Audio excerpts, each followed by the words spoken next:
avait d'abord eu un incendie à bord, avec une cargaison en effet assez hétérogène, sur lequel différentes actions avaient été entreprises, a donc coulé à environ 146 000 nautiques de l'île Dieu, donc plus de 260 km de nos côtes et par 4 500 mètres de fond. Nous allons donc maintenant entreprendre toutes autres actions.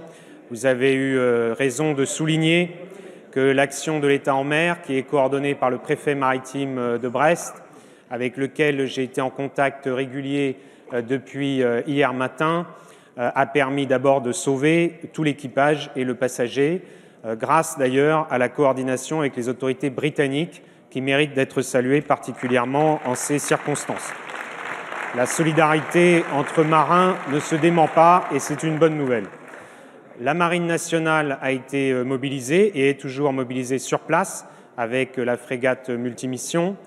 Il y a eu d'abord le remorqueur Abeille Bourbon, ensuite un bateau de soutien, le Sapeur, qui est un bateau affrété par l'État et qui a des moyens de lutte contre les pollutions chimiques ou contre l'incendie.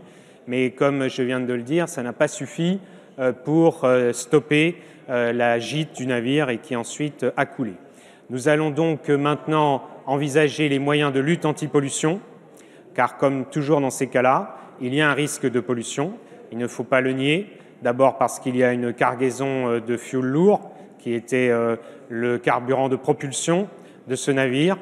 Nous sommes évidemment en contact avec l'armateur qui est mis en demeure de mettre en œuvre des moyens anti-pollution. Il avait d'ailleurs affrété 2 remorqueurs par une société privée qui devait arriver ce soir et demain.